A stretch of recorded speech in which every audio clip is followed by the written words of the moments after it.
Marlène, Marco et Jean-Claude sommes heureux de te présenter toutes choses. Les références pour ce jour se trouvent dans Jean 10, versets 25 à 38 et Apocalypse 21, versets 1 à 5. Juste avant, prions. Notre Seigneur et notre Dieu, nous venons encore nous désaltérer à ta source. Que le Saint-Esprit continue de nous éclairer et que nous fassions, Seigneur, le choix de t'obéir au nom de Jésus pour ta gloire éternelle. Amen. Rappelle-toi, nous avons vu précédemment dans Apocalypse 13, je t'avais promis de parler de blasphème. Nous lisons dans Apocalypse 13, à partir du verset 6. Et elle ouvrit sa bouche pour proférer des blasphèmes contre Dieu, pour blasphémer son nom et son tabernacle et ceux qui habitent dans le ciel. D'accord? La Bible dit que la bête qui viendra, la bête qui imposera aux hommes d'avoir la marque. Qu'est-ce que la marque de la bête? La marque de la bête, c'est comme tu as sur certains vêtements et autres, made in China, fabriqué en Chine, etc. Dieu a une marque. Quelle est la marque de Dieu? Je ne te dirai pas, tu n'as qu'à chercher. Mais nous retenons que la bête va blasphémer. Qu'est-ce qu'un blasphème? La Bible répond à cette question.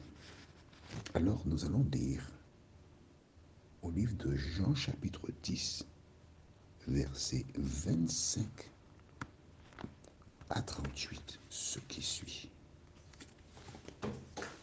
Tu as trouvé? Jésus leur répondit, je vous l'ai dit et vous ne croyez pas.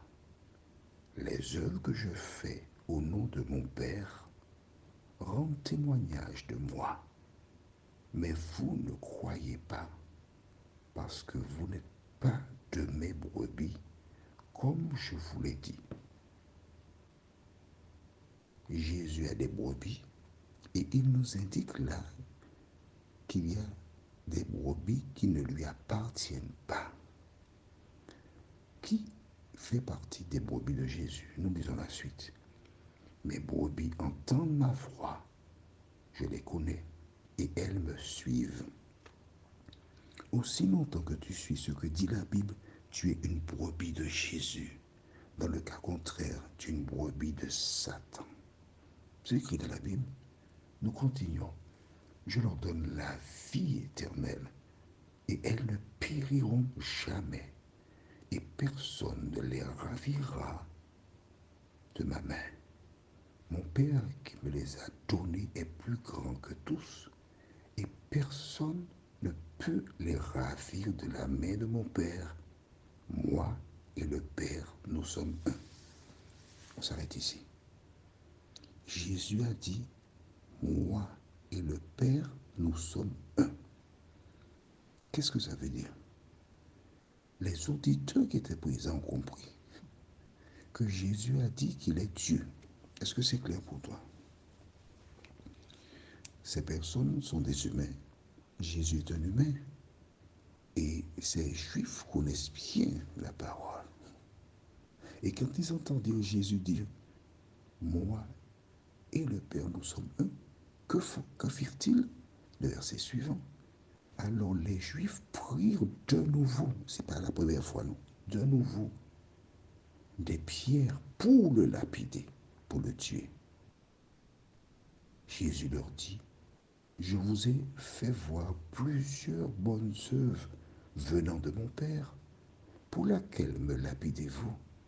Les Juifs lui répondirent, ce n'est point pour une bonne œuvre que nous te lapidons, mais pour un Qu'est-ce que tu vois écrit là? Pour un blasphème. Et parce que toi qui es un homme, tu te fais Dieu. Qu'est-ce que blasphème? Parce que toi qui es un homme, tu te fais Dieu. Toutes les fois qu'un homme né d'une femme sur cette terre dit qu'il est Dieu, il commet quoi? Un blasphème. Retournons dans le livre d'Apocalypse chapitre 13. Tu vois que je n'ai nommé le nom de personne. Hein. Nous n'avons fait que lire la Bible. Et tu as compris ce que tu as lu. Et c'est pourquoi je t'ai dit qu'il te faut lire la Bible. Toutes les fois que tu m'entends, il faut avoir la Bible sous les yeux. Donc, quand une puissance dit être Dieu, elle blasphème. Retournons encore dans l'Apocalypse 13, verset 6. Et elle ouvrit sa bouche pour proférer des blasphèmes contre Dieu, pour blasphémer son nom et son tabernacle et ceux qui habitent dans le ciel. Cette puissance qui se dit Dieu, rappelle-toi, nous avons vu par le passé que Satan voulait prendre la place de Dieu. Et qu'est-ce qu'il fait? À travers certains humains, il a le même projet. Et toutes les fois qu'une personne s'attribue le titre de Dieu, elle fait exactement ce que le diable a demandé à Jésus. Tu te rappelles? Il a dit à Jésus, lisons avant, rapidement. Nous allons lire dans la Bible, verset... Non, pour que tu comprennes mieux, on va voir ça après. Allons dans Matthieu chapitre 4. Matthieu 4. Matthieu chapitre 4. Et nous allons voir. Alors, il y a plusieurs qui le savent déjà, mais comme il y a de nouvelles personnes, et j'ai donc le souci d'éclairer tout le monde dans Matthieu 4, nous allons lire au verset 8. Le diable le transporta encore sur une montagne très élevée, lui montra tous les royaumes du monde et leur gloire, et lui dit, je te donnerai toutes ces choses si tu te prosternes et m'adores. Voici le projet du diable. Inciter les gens à se prosterner devant lui pour l'adorer. Aujourd'hui, le diable est caché derrière la scène. Et toutes les fois que tu te prosternes devant un homme, tu obéis à l'ordre qu'il avait tenté de donner à Jésus. Allons dans Apocalypse 21. Tu as bien compris que toutes les personnes qui se prosternent devant un homme et qui perçoivent cet homme-là comme Dieu sont en difficulté. Je ne vais pas te dire de qui il s'agit puisque je t'aime et je ne veux pas te faire souffrir trop. Alors lis la Bible, va sur Google ou autre, cherche et tu comprendras de qui il s'agit. Allons dans Apocalypse 21, versets 1 à 5. Puis je vis un nouveau ciel et une nouvelle terre, car le premier ciel et la première terre avaient disparu, et la mer n'était plus.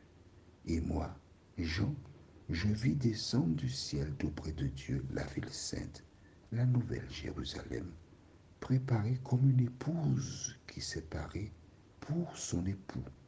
Et j'entendis du ciel une forte voix qui disait, voici le tabernacle de Dieu avec les hommes. Il habitera avec eux et ils seront son peuple. Et Dieu lui-même sera avec eux et sera leur Dieu. Il essuiera toutes larmes de leurs yeux et la mort ne sera plus. Et il n'y aura plus ni deuil, ni cri, ni douleur, car les premières choses ont disparu. Et celui qui était assis sur le trône dit, voici, je fais toutes choses nouvelles. Et il dit, écris, car ces paroles sont certaines et véritables. Je t'ai expliqué que pour brouiller les pistes, Jean a rédigé à plusieurs reprises, et tu verras encore une troisième fois, qu'il parle de la descente de la ville. Et en lisant le parchemin, les censeurs ont déduit que c'est un vieillard qui est là, il a perdu la tête, il écrit n'importe quoi. Mais le message nous est arrivé.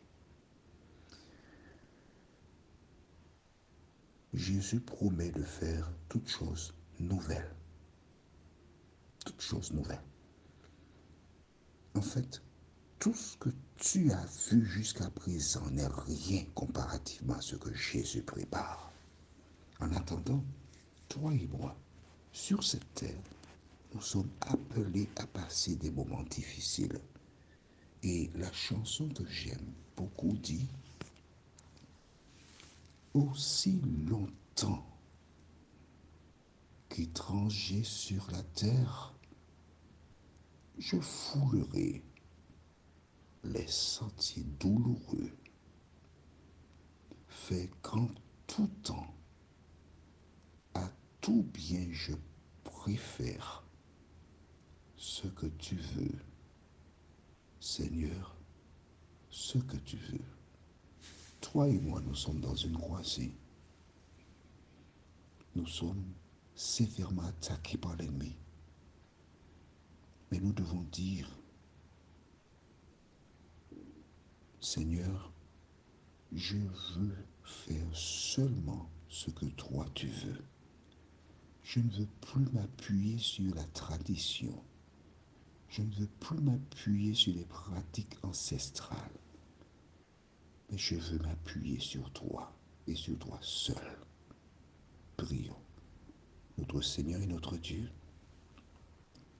nous avons lu dans la Bible, au livre de Matthieu,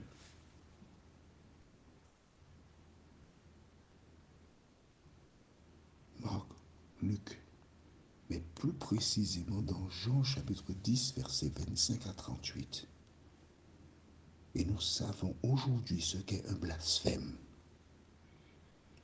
Et toutes les personnes qui sont dans le monde religieux ont compris qu'un blasphème, c'est lorsqu'une personne s'attribue le titre de Dieu.